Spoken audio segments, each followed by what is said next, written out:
This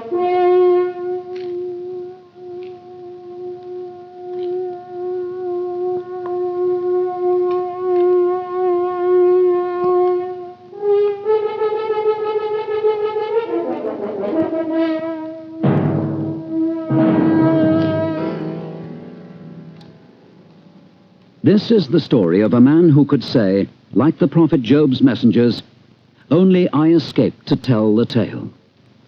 A man who faced extremes of heat and cold, and survived sickness and starvation to bring back news of an unknown world to a wondering Europe. A scientist who illuminated the mysteries of the past, enlarged our world, opened our minds, and made new knowledge available to us all. He was born the son of a humble farmer, but he became the greatest Orientalist of his time. He wrote weighty scientific tomes, but told us very little about himself.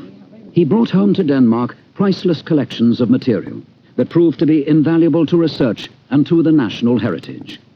A primitive traveling kit and a few measuring instruments bear simple witness to his achievements. Scientific collections of international importance,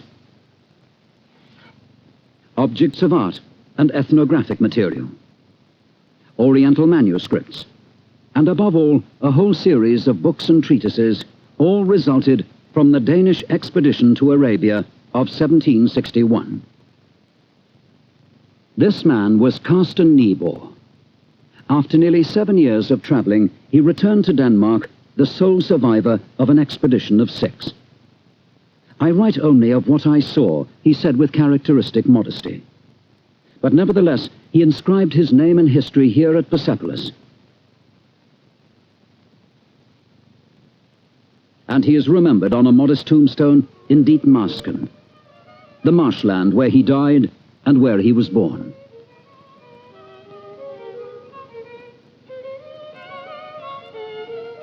The Niebuhr family can be followed back to the 14th century. They had all farmed the marshland, modest, upright, and home-loving folk, tending their farms on this rugged land, maintaining their family traditions and their peasant virtues.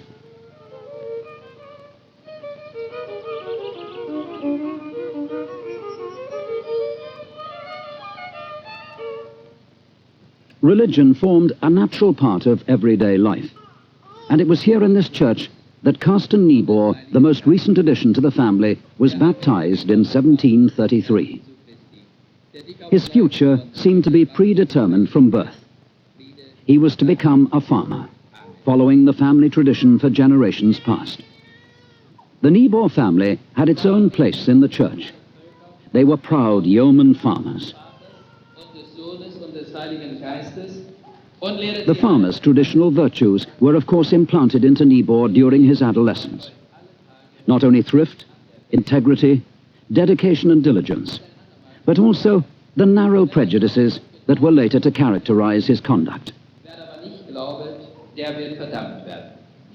Und von dieser Liebe sagt dass sie kein Ende habe zu uns, sondern dass sie bis... Carsten Niebuhr showed an early interest in music. As a young man, he learned to play the organ, hoping eventually to become the church organist.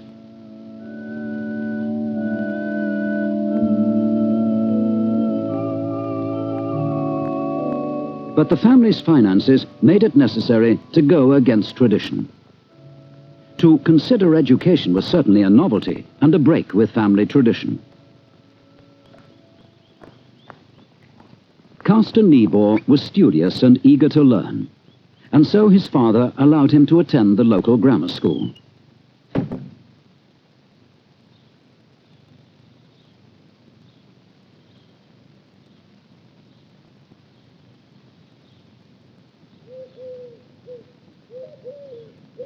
A chance circumstance was, however, to decide the boy's future. A dispute over field boundaries led Niebuhr to study surveying at Göttingen University. A training in practical mathematics and geometry would help him to be of service to his neighborhood. To finance his studies, he enlisted in the Hanoverian Corps of Engineers.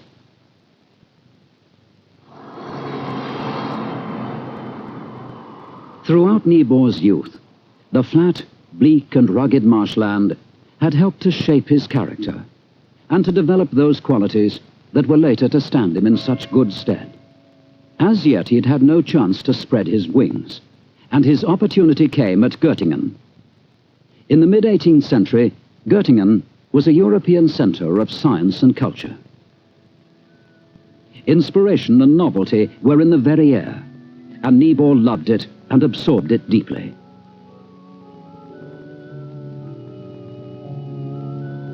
In this beautiful Baroque house lived Johann David Michaelis, the famous Göttingen professor of theology and Orientalist. Michaelis's philological studies led him to believe that a visit to Arabia by a linguist might provide much information of benefit to research into the Old Testament.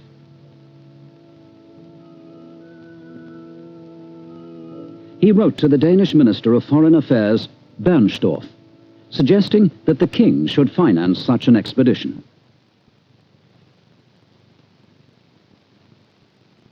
King Frederick V was known as a patron of this age of enlightenment, and so Professor Michaelis had good reason to turn to him.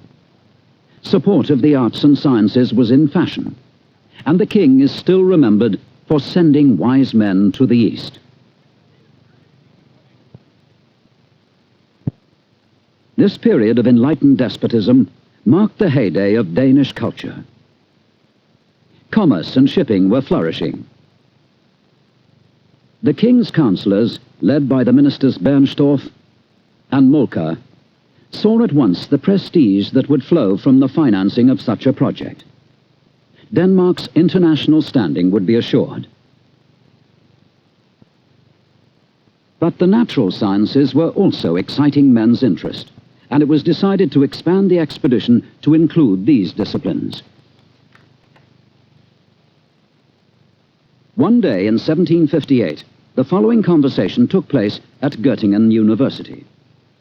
"Would you like to go to Arabia?" Niebuhr's professor asked his promising young student. "Why not?" said Niebuhr, "if someone is willing to meet the cost." "The King of Denmark will see to that," answered the professor, and so the matter was settled. Niebuhr spent the next few years perfecting his surveying and astronomy, as industrious and conscientious as ever. He constructed his own measuring instruments. Here is an angle meter, which Niebuhr called an astrolabe. His tutor, Professor Meyer, calibrated this and the other instruments. And what is more, Niebuhr paid for them himself. This so impressed Bernstorff, the Danish Minister of Foreign Affairs, that he appointed Niebuhr treasurer of the expedition. Carsten Niebuhr, the farmer student, was now officially a member of learned society. He didn't want the title of professor, but he accepted the rank of engineer lieutenant.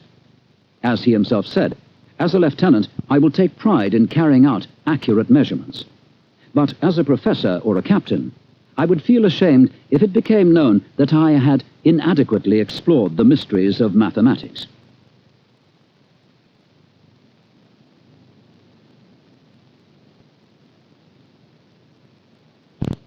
During the winter of 1760-61, the expedition prepared for departure. The members were the Danish philologist, Professor Friedrich Christian von Haven, the Finnish-Swedish botanist Peter Forsskål, a pupil of Carl von Linné of Uppsala, known as Linnaeus, the German painter and engraver, Georg Bauernfeind, Christian Kramer, a doctor, Berggren, a servant, and Carsten Niebuhr of Friesland, astronomer and geographer. None of these gentlemen was elected leader. In principle, they were all to be on equal footing. The first stage of the journey was to be by Danish warship, and on the 4th of January 1761, the party embarked. With the encouragement of the whole learned world of Europe, the little group of scientists set out on what would prove to be an ill-fated journey.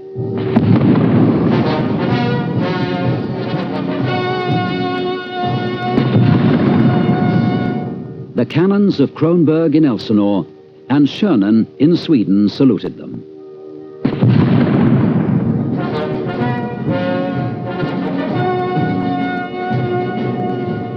their departure, a Danish newspaper wrote, "These men will remain in the East for some years.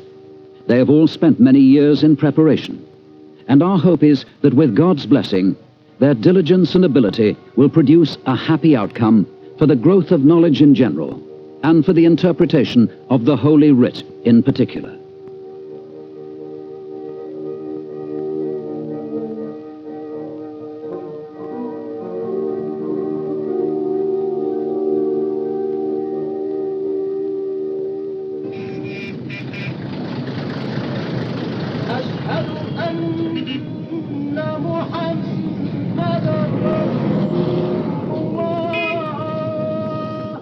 We don't in fact know what impact the Orient had on Niebuhr.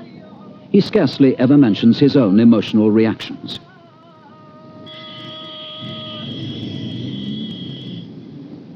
His son wrote of him, "His whole interest lay in observing and assimilating the world about him.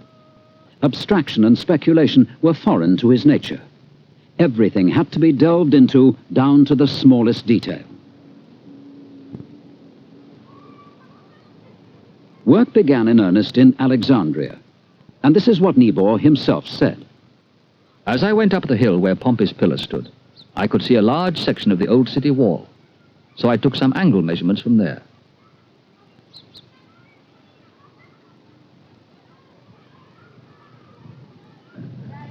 A Turkish merchant standing nearby noticed that my astrolabe was pointed towards the town, and he asked if he might look through the eyepiece. He became quite upset when he saw a tower standing on its head. This started a rumor that I had come to Alexandria to turn all the houses upside down. But Niebuhr carried on with his work.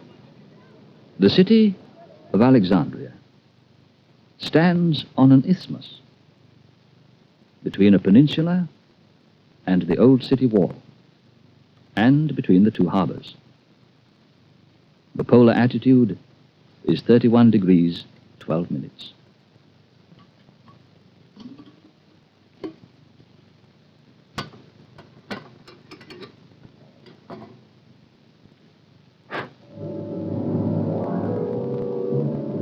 When you visit the catacombs, you must take candles with you, and before entering you must fire a pistol to drive away any wild animals that may be inside. Here speaks the practical and down-to-earth explorer. The visual arts meant nothing to him, said his son. But his preoccupation with art here is nevertheless evidence of his versatility. He was animated by a thirst for knowledge in all fields, although much that he saw must have seemed very strange to him.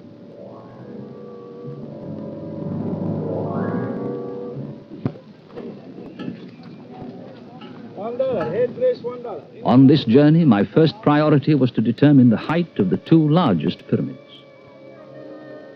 Niebuhr writes regretfully in his notes, "When you have only a short time to examine such extraordinary structures, and are moreover surrounded by people you must regard as robbers, you always choose the shortest and safest method.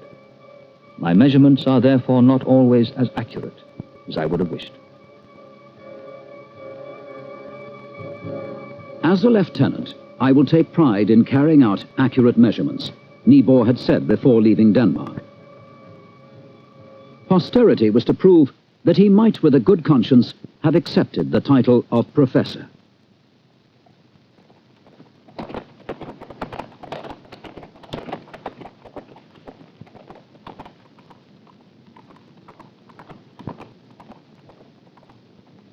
One of the expedition's original aims was to investigate the geography of the Bible.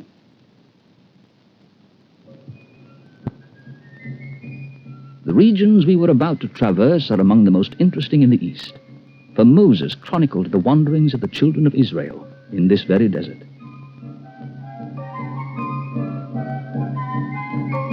I therefore did my utmost to measure our route as accurately as possible and to take note of anything that might improve the map.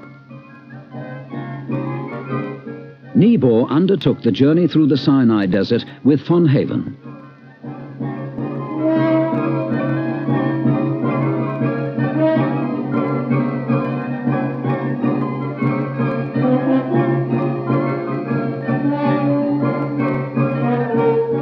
expedition's objective was the famous St. Catherine's Monastery at the foot of Mount Sinai.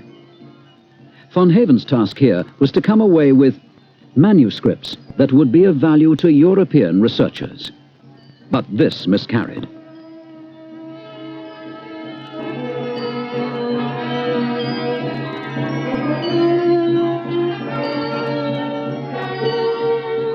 No stranger, at least no European, is admitted to the monastery unless he bears a letter from the Bishop of Mount Sinai, who normally resides in Cairo. The two travelers had no such letter.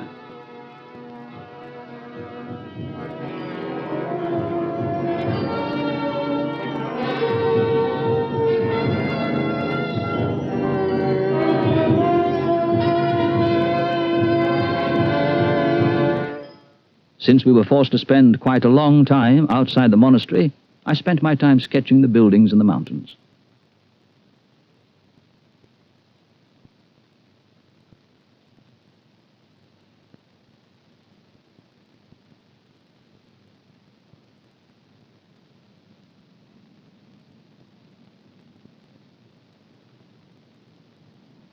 Niebuhr was very distressed that this mission had failed. They gained no entrance. The monastery gate stayed shut.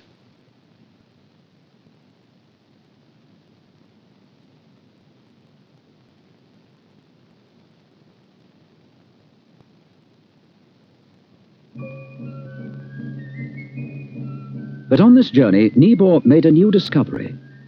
The study of biblical geography involves investigation of the tides, the Red Sea, where Moses divided the waters. As ever, Niebuhr was the practical and far-seeing scientist. There can be no doubt that the Red Sea could be joined to the Mediterranean by a canal. In other words, Niebuhr proposed the construction of the Suez Canal.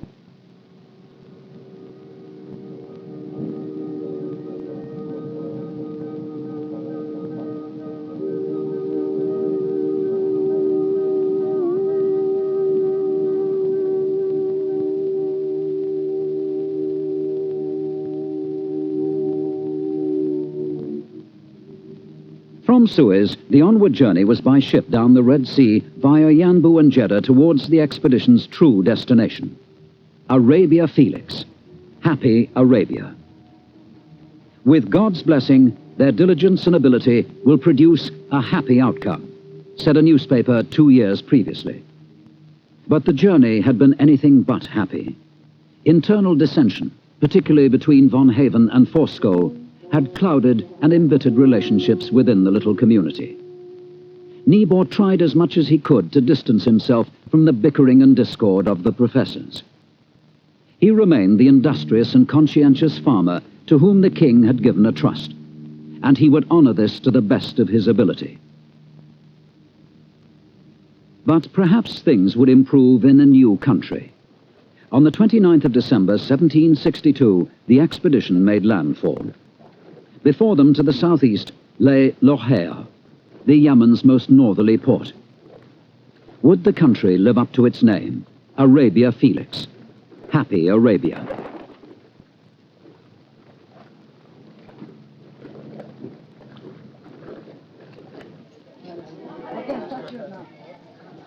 The strange Europeans, of course, attracted attention, and Niebuhr noted in his diary. Everyone was glad to have such special foreign guests in their town, and we were happy to meet such kind-hearted people in this country.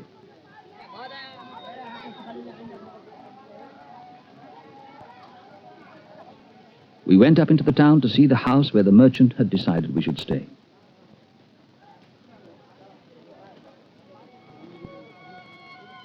Niebuhr set straight to work, but there was time enough to enjoy the country's hospitality. For the first time throughout the journey, it seemed that the travelers' quarreling had been put aside, at least for some time. We were so comfortable in Loher that Baurenfeind and I got out our fiddles and played a duet or two.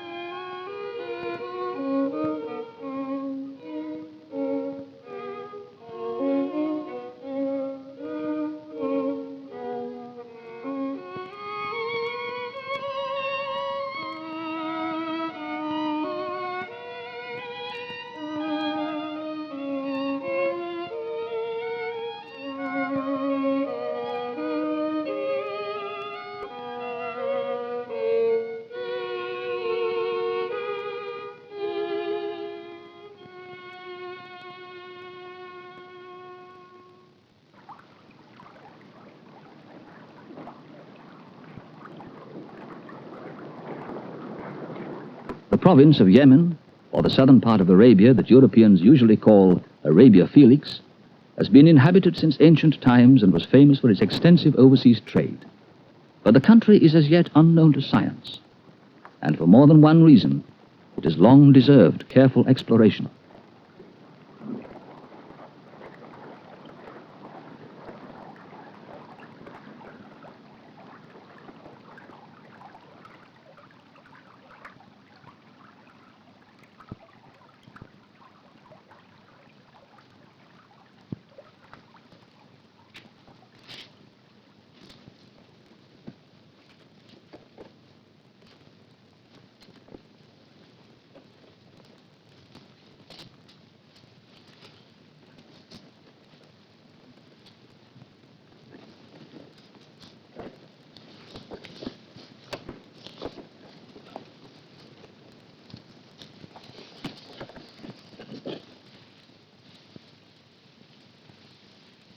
The expedition's field of research had been defined before leaving Denmark.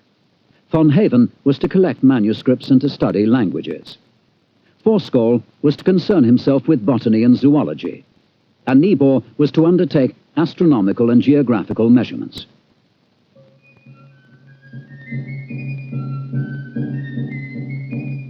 I hired a donkey to carry me and a little saddlebag with some linen and a few books. In this way, Niebuhr began to put together the pieces that were to make up his major geographical work. A map of the Yemen, which was not improved upon until 1962, 200 years later. While in Egypt, he hit upon a simple and primitive method of measurement, which proved very useful. I counted the paces I took in 1/2 hour in the cool of the morning and the evening, and in the heat of the afternoon, as I walked beside the caravan. In this way I found that when it was hot, I walked 1,580 double paces, and when it was cooler, 1,620 double paces. I reckoned half an hour's walking when the going was level, as it usually was, as the average, 1,600 double paces. The temperature was about 48 degrees centigrade in the middle of the day.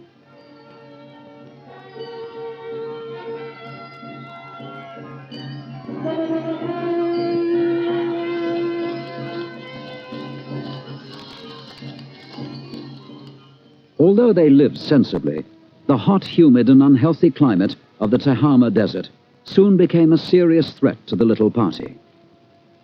At that time, tropical diseases were unfamiliar phenomena to Westerners. Food and drinking water presented constant dangers.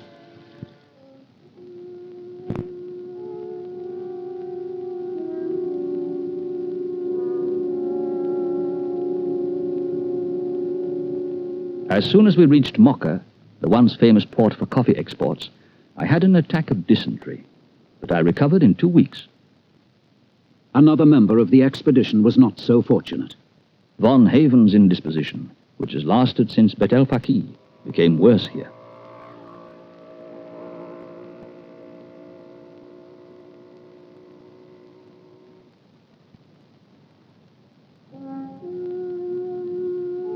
A few days later, von Haven died, and he was buried outside the town.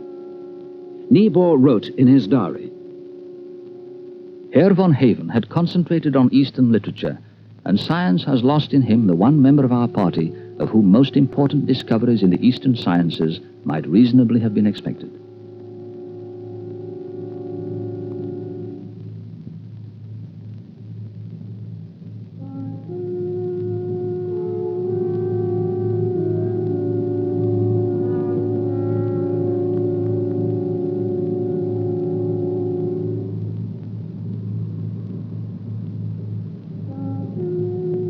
Overriding their previous dissensions, von Haven's death made a great impression on the others, who were now all unwell. And it was decided to leave Mocha's unhealthy climate immediately and move up into the mountains, where the air was cleaner and cooler.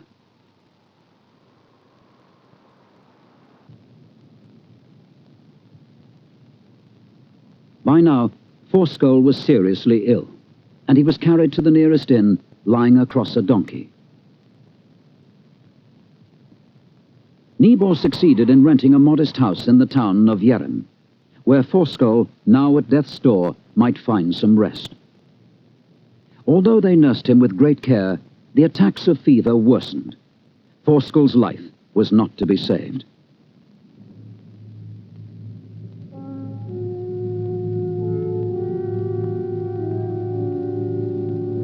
We felt his loss deeply, for as a consequence of his intercourse with the common people during his botanizing trips, he had not only become the most knowledgeable of our party in Arabic and its dialects, often acting as our spokesman, but he had also had a deep concern for the success of our journey.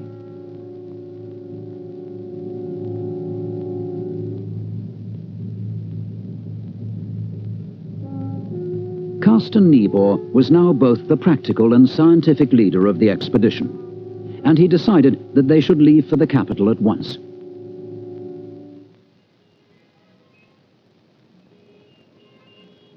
In Sana'a, the ancient capital of the Yemen, Niebuhr and his companions were received at what was then the Imam's palace.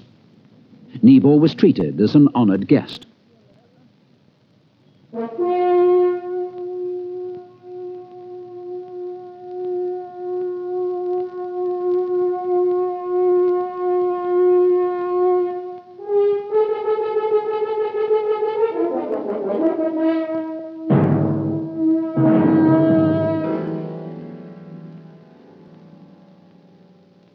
The audience was held in a large rectangular hall with a vaulted ceiling. The Imam presented Niebuhr with a fine Arab cloak. By now, Niebuhr was living like a native, although he writes that the distinctive Sana'a dialect caused him some difficulty.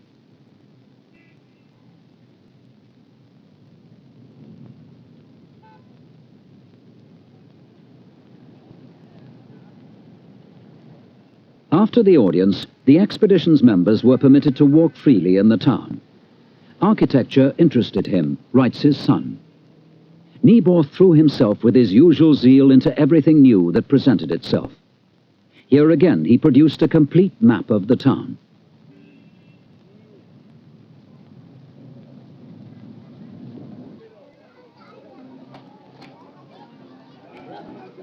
The souk, or bazaar as Westerners usually call it, was teeming with life.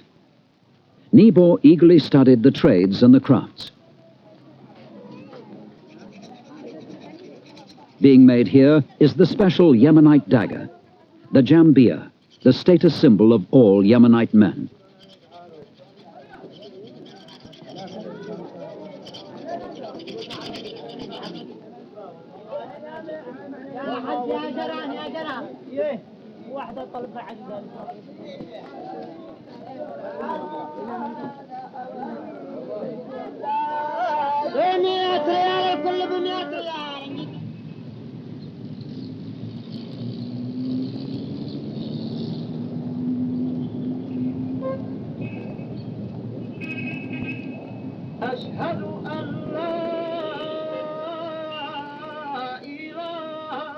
Although a Christian, Niebuhr had come to have the greatest respect and deference for Islam during his travels.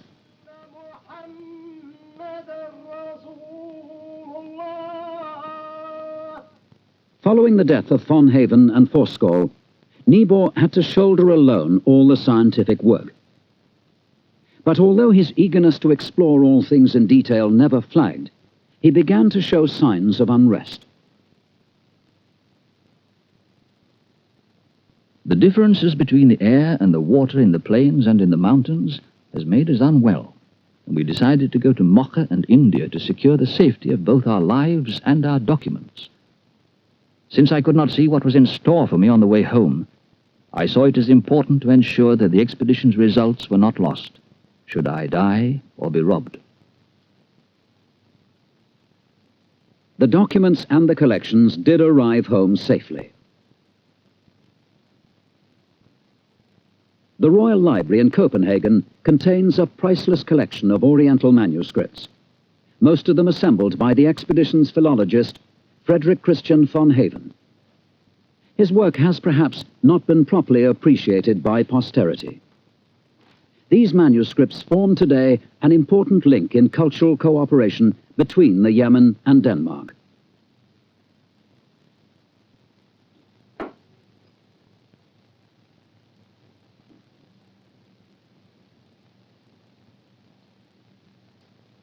The greater part of Peter Forskel's collection of land and marine animals, sent home by Niebuhr, is in the Copenhagen Zoological Museum, classified and described during the journey by Forskel himself. By a simple method of filleting followed by sun-drying, Forskel succeeded in preserving Red Sea fish so well that his specimens even today are much employed as valuable objects of study.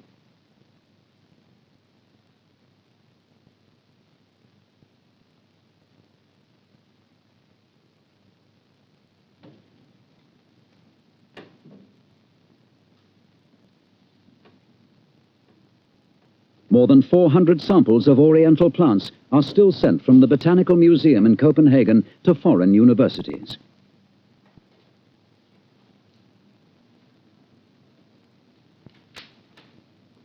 Many of the plants have retained their original colors to a surprising extent.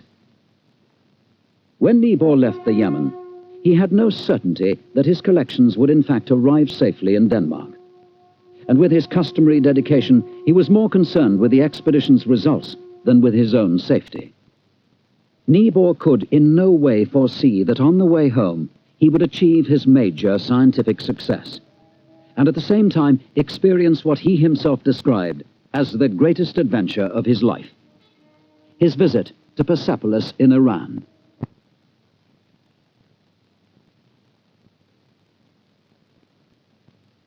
On the journey from the Yemen, Bauernfeind, Kramer, and Berggren all succumbed to tropical diseases.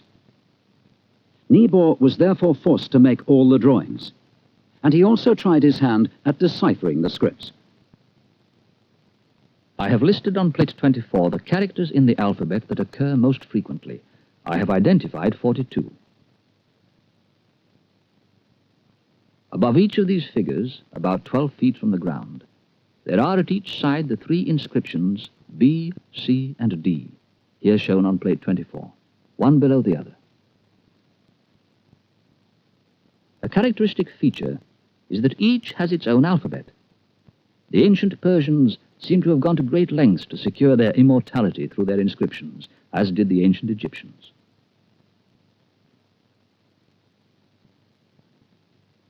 Should scholars eventually succeed in deciphering these inscriptions, their thanks will be due to the mason for carving the script twice.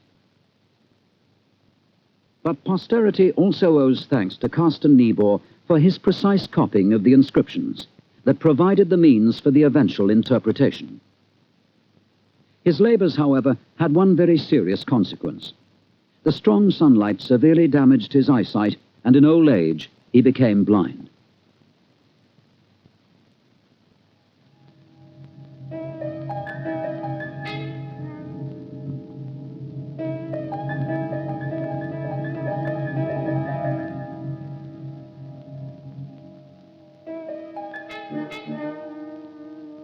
For Niebuhr, the visit to Persepolis was the most memorable event of his journey and of his life.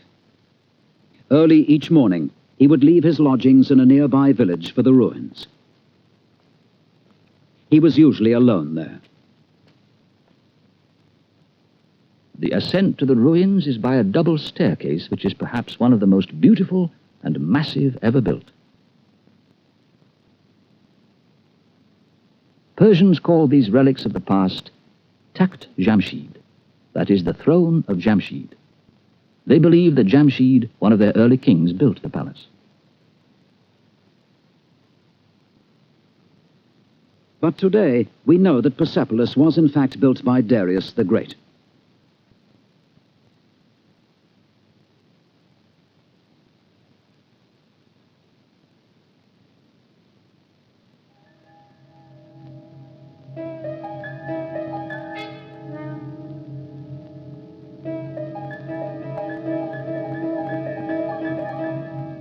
To give the reader a clear picture of the location of the various ruins of this palace or temple, plate 18 is a ground plan I have prepared on which all the most important features are carefully indicated.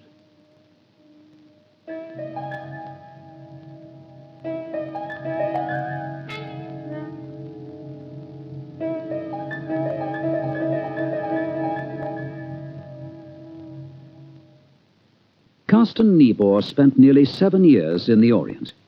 7 years that gave depth and purpose to the whole of his life. For almost a year, nothing was heard of him in Europe. It later became known that he'd been traveling incognito under an Arabic name. Before him now lay a journey of several thousand kilometers, which he completed alone, mainly on horseback. From Basra, in present-day Iraq, his journey led him to Baghdad. He then moved on via Mosul to Aleppo in present-day Syria. He visited Jerusalem and Damascus.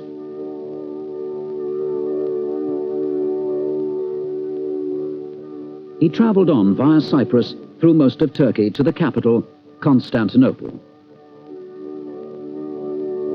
The final goal of the homeward journey was, of course, Denmark.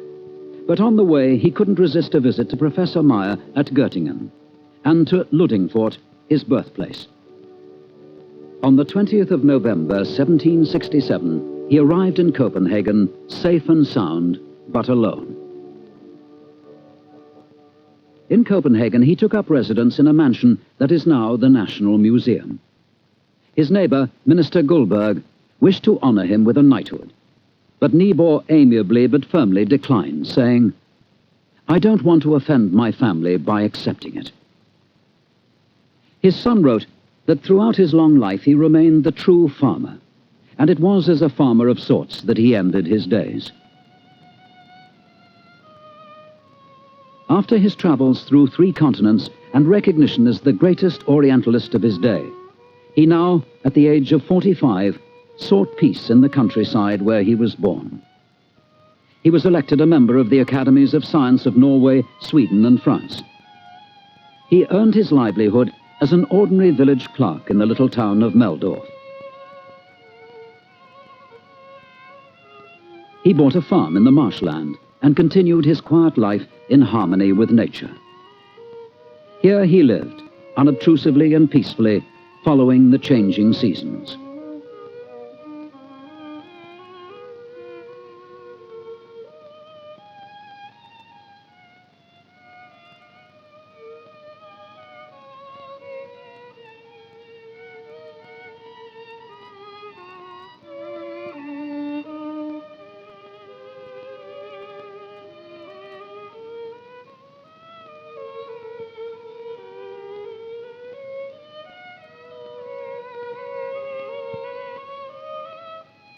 In the years following his return, he published his friend Forsker's books.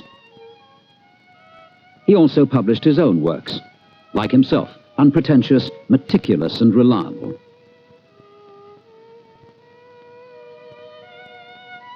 Despite gradually failing health, he carried on working throughout his life.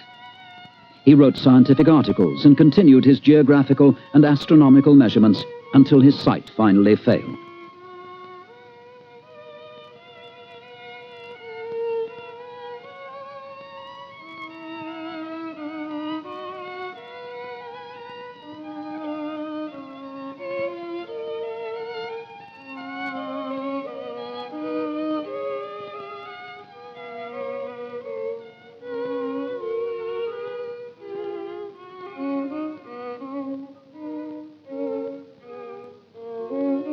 In the late hours, as he turned his old telescope to the night sky over Meldorf, his thoughts must surely have returned to the long journeyings of his youth.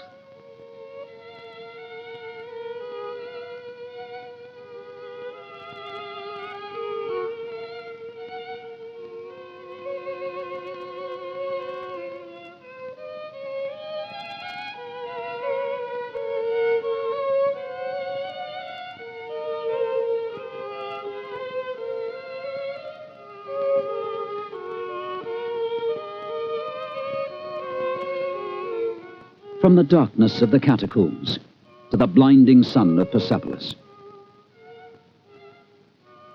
The same sun, now setting over the marshland in the evening of his life. In April 1815, Niebuhr lay dying, paralyzed and blind. His son, Barthold Georg Niebuhr, describes this. We persuaded him to tell us of his adventures on the journey, which he did in lively detail. He told us of Persepolis, of the walls with their inscriptions and reliefs, and he spoke as if it had all happened just a few days ago. We could not hide our wonderment. As he lay in his bed, unable to see, he told us that it was as if images of the Orient stood clear and bright in his mind.